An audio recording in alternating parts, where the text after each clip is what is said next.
back to the channel, guys. I'm here in the fitness lab, about to get my workout done for the day before the sun comes out. But before I do, I want to introduce you to today's guest, Steve Pheby. Now, Steve is a guy I've worked with for a while, and in this current situation with races cancelled everywhere, it's safe to say we've had to adapt, and some people have adapted better than others. And Steve has adapted and actually has really flourished in this situation. His goal for this year was the Lakeland 100, which was supposed to take place this coming weekend. And he wasn't going to allow the cancellation to get in the way of his plans. So starting on Sunday night, this coming Sunday, he's going to run 100 miles alone. So he has a really interesting story. I really enjoyed speaking to him about it, and I hope you enjoy hearing his story too. Ladies and gentlemen, Steve Pheby.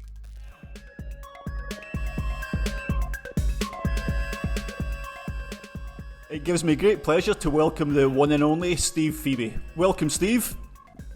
Thank you for having me. So Steve, just before we jump into the interview, could you just give people watching just a brief intro about who you are and your running history, etc.?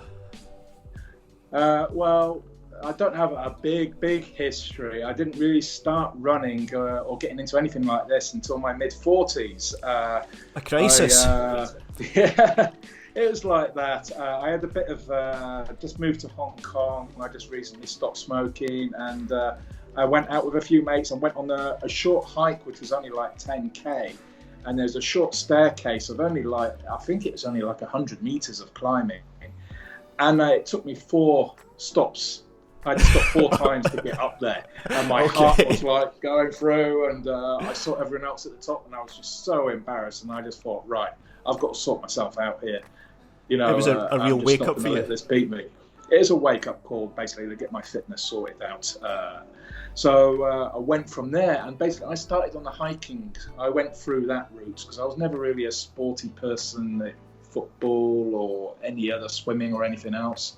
I do remember doing some cross-country running when I was at school back in the 80s, and I was okay at it. I did kind of enjoy it, but I never really took it up from there.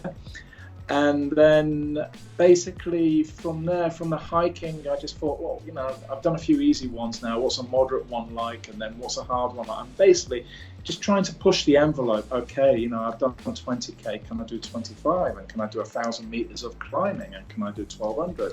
And it just went from there. And then I saw these people who are actually running on the trails, which I thought, they must be completely bonkers. Just right. Doing that. Yeah, completely bonkers, running up hills and stuff like that. And I thought, wow, how do you get to that sort of point? You know, what superpowers do you have to do this sort of thing? And it went from there. I started a little bit of running downhill with a couple of friends who were also just little part-time trail runners. And then someone says, oh, you should sign up to this event called Moon Trekker. So that was it. That was my first event I signed up for, Moon Trekker, and I did the short 30k one. Did a bit of training, and I do remember climbing up they have a mountain right at the end, a 900 meter peak. Okay. And nice they have something called the wisdom steps going up, and I just remember cramping on the way up there, and you know, moaning and swearing, and but like everyone else who I was with in that group at that part of the race at that time, everyone was doing the same thing, moaning, complaining, and getting on with it. And then after that, I got a buzz when I got to the finish line, and I thought, whoa, that's an achievement, you know.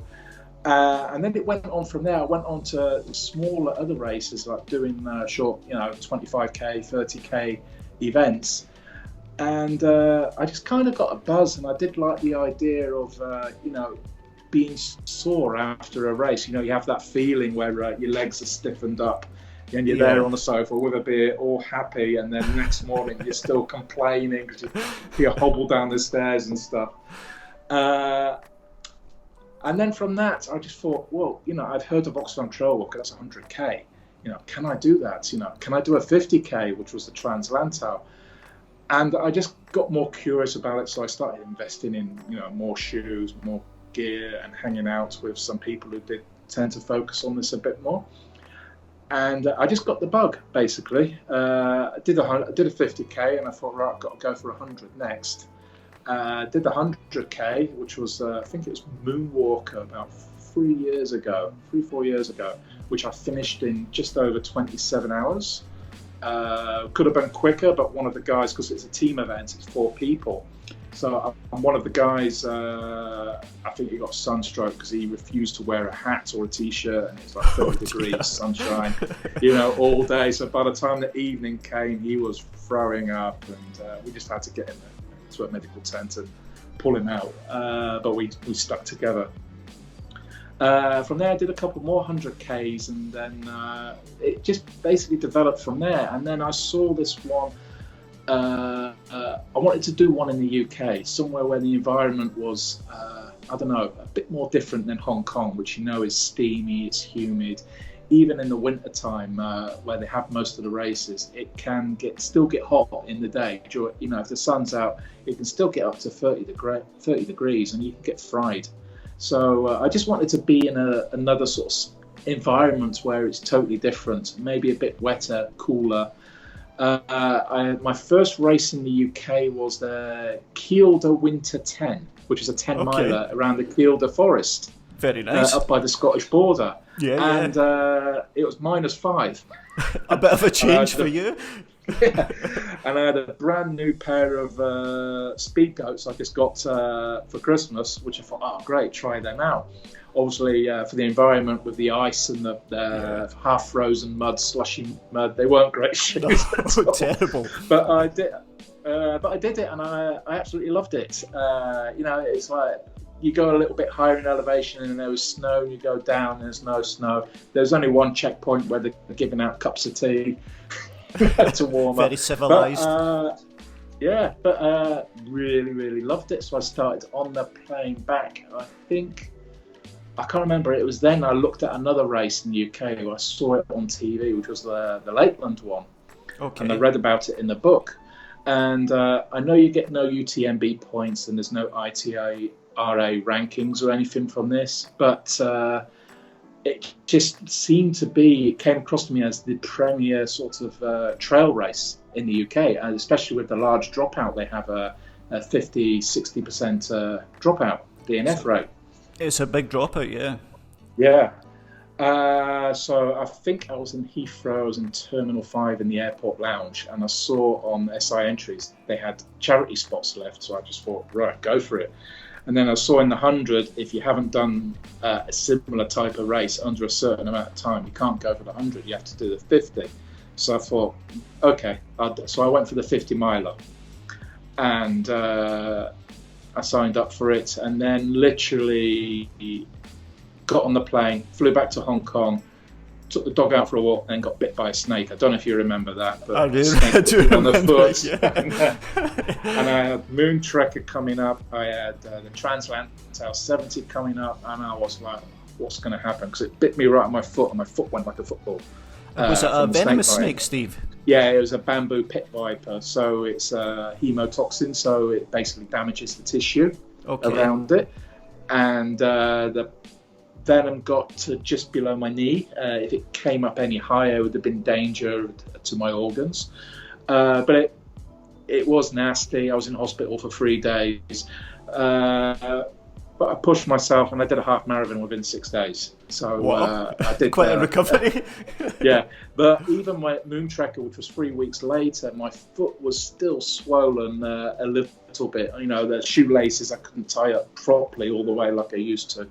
So, but I did knock off 3 hours off my Moon Trekker time, so it had a bit of positive.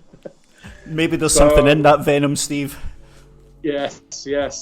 So yeah, it went from there, and then I just did more races, building up towards a Lakeland, and that's the one I was really concentrating on more than anything for that season, to qualify, get it under the 16 hours so I could qualify for the 100 miler the following year. And there's a couple of other friends that are interested about the Lakeland and who are up for it. Nikki Han, for example, I was explaining to her how the whole race was, how the setup was. And I just have to say, the setup, the checkpoints, the organisation, absolutely amazing. the presentation beforehand and then afterwards, and the way they include everybody. I was just really, really impressed, and I just loved the event. Doing it was another matter. There's some navigation involved with that one as well, isn't there? Yeah, there was navigation involved, and there wasn't hardly any markers to follow. Okay. So on the 50 miler, it was there was that many people. I think there's about 1,600 people doing the 50 miler. So for the first few hours, there's always people in front of you. So you just basically follow them. I just followed some people at the first bit where it might have been a bit difficult, which was Pooley Bridge. And because of that area, I'd never been round before, so I didn't know. But you could basically just follow the people that in front of you. It wasn't until the last, I would say, 20k where you had to get your navigation going, where you couldn't rely on other people. And when it got dark, but basically with a GPS phone, I used the OS app, Ordnance Survey Map, and I could overlay the GPX. And with that, I had no problem. Because I didn't have a phone signal, but because the GPS was still working on the phone, I could quite easily navigate from there. So I had no problem with navigation on that. And did you quite enjoy that side of it? Yes, I do like to have my mind going on other things rather than just zoning out on music. I do like the mental aspect where you have to think of upcoming, do I take a right, do I take a left? Something just to engage my mind a little bit. Yeah. And I do enjoy that. I did a semi-official event in Hong Kong, which was basically on the Hong Kong Trail, which is 50 kilometers long. They have markers every 500 meters, and it goes from 1 up to 100. So I did a little competition with my mates where we started off at the first marker, and I said, okay, the trick is to go along the trail. You can take any shortcuts you want. You just got to end up at marker 100.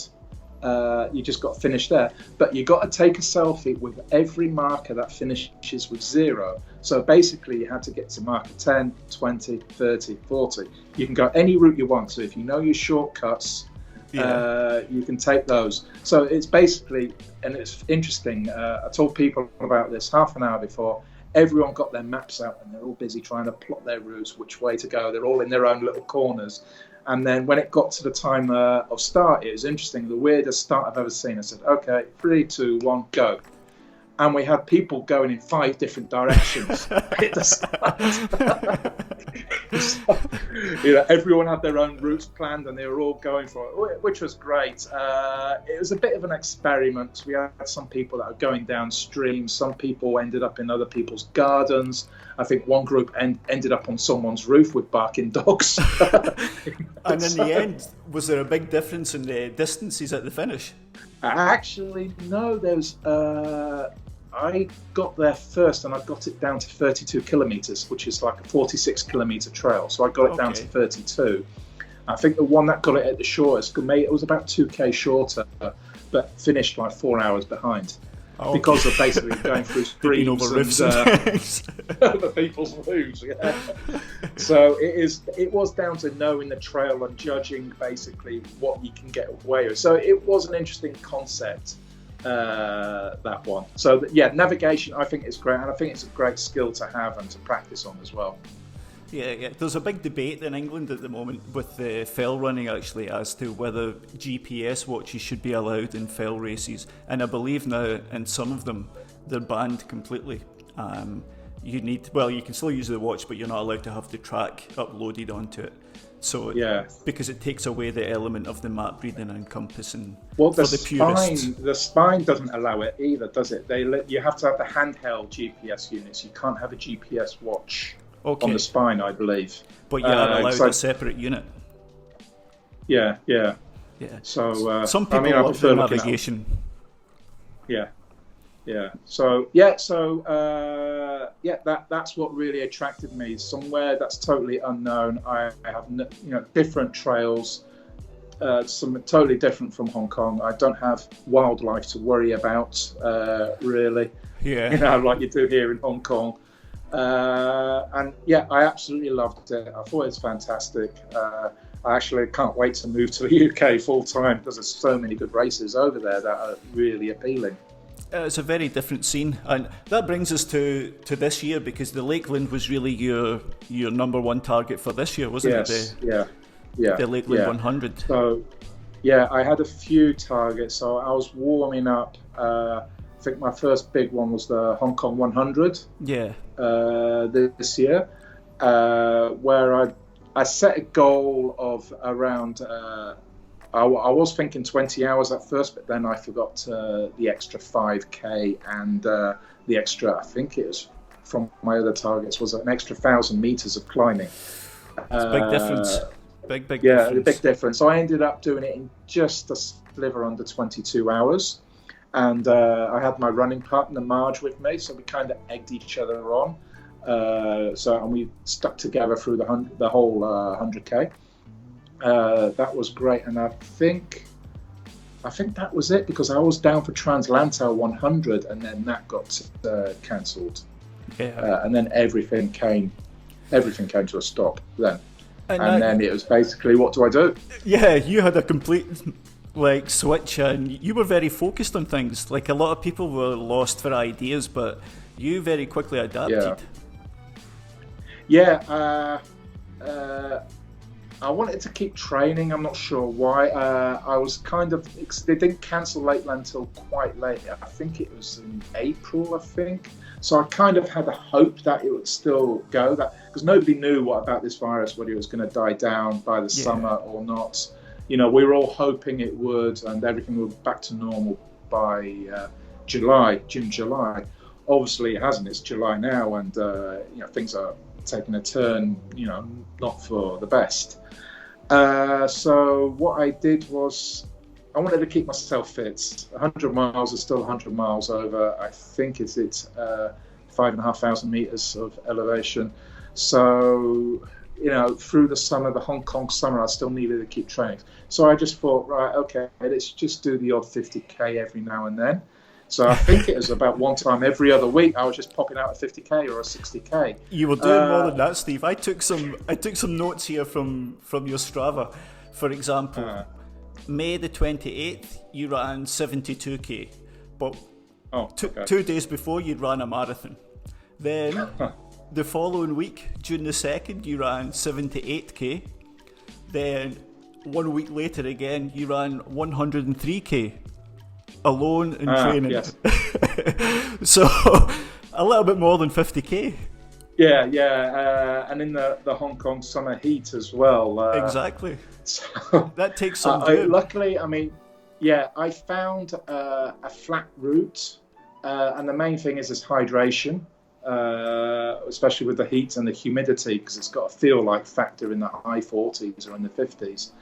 And I found a very flat route I could jog along, and there's a vending machine every about 500 meters or to a kilometer, so I could get really cold drinks. And there's plenty of stores as well. So I could carry very little, and yet I don't have to worry about having 2 liters of fluid or 3 liters of fluid, because I can easily resupply.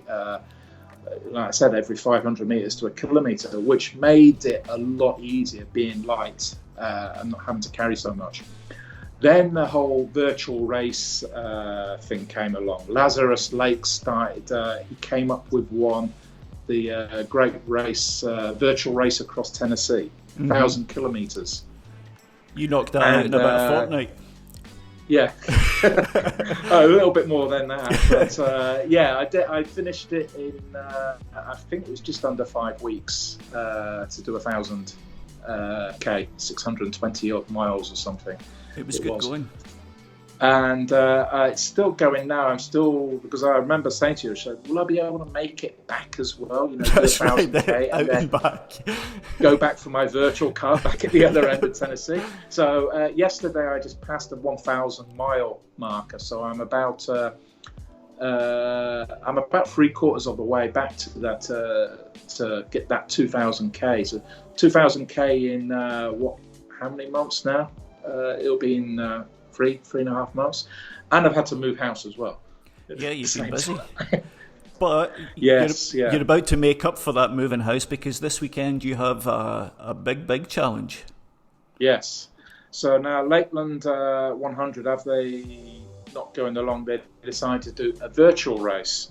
So I signed up for it straight away. 100 miles, and it's between Monday the 20th and finishes on Sunday the 26th. So you got the whole week to do 100 miles. So I thought, great, let's do it in one go. Exactly. But I'm going to start. So I'll get my 100 miler and I'll get it done before I'm 50 years old, which will be the following week. And then, I just want to get it done.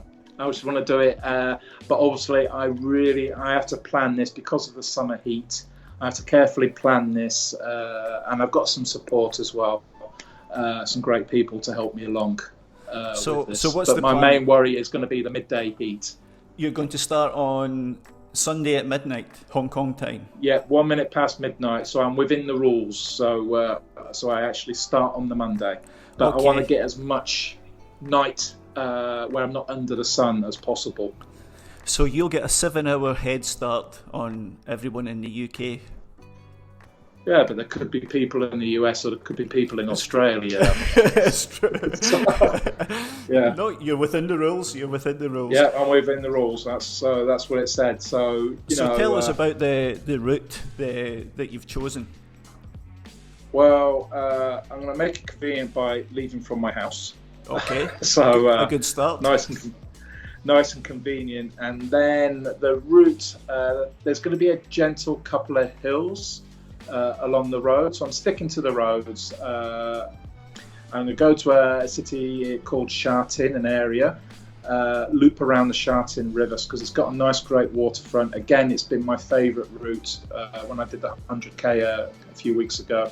Plenty of vending machines to resupply, plenty of lights, so I don't really have to. I'll have a torch, but I don't have to wear a head torch constantly.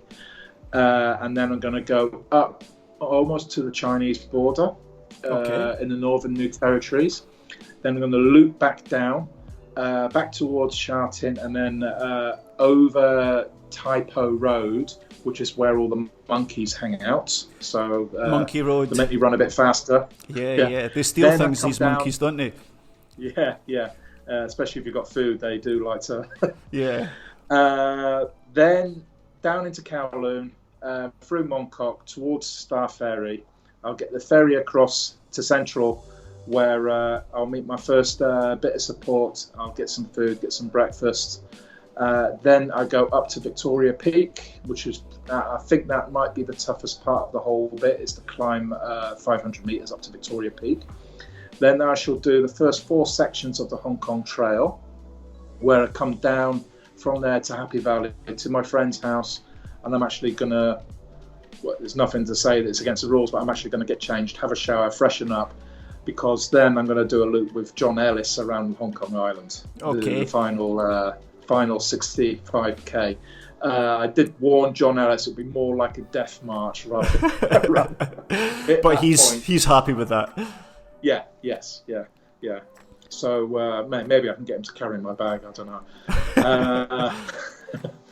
But yeah, so and that's the whole route. So I'm trying to get it to 170k because the Lakeland 100 is actually 105 miles. So just to, do the official distance, get 105 miles in, and then hopefully get done in under 24 hours earlier, hopefully, and then just post the results to the guys at Lakeland, and then I can.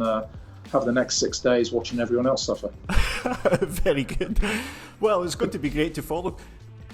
Do you have anybody updating your social media or anything whilst you're doing it, Steve?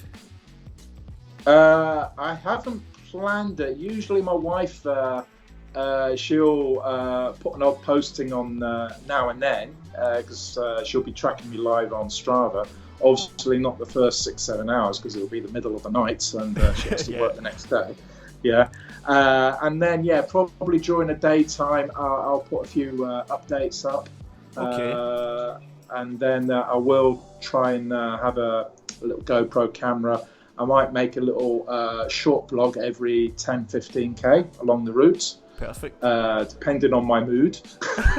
No, we want to see the dark side also, Steve. Yeah, I know. Everyone wants Unedited version. Yeah. So that's my plan. Just to get it done and have a good time, basically. Well, I'm going to put the links to your social media on the screen and things, Steve, so that people can follow it. But also, we want you to come back on next week and tell us how successful it was. Yes. Fingers crossed. Yeah. Exactly. Yeah. Okay, Steve, thanks very much for your time, and we wish you the very best for the challenge, and we'll see you next week to hear how smoothly it went. Okay. Thanks, Casey. Thanks, Steve.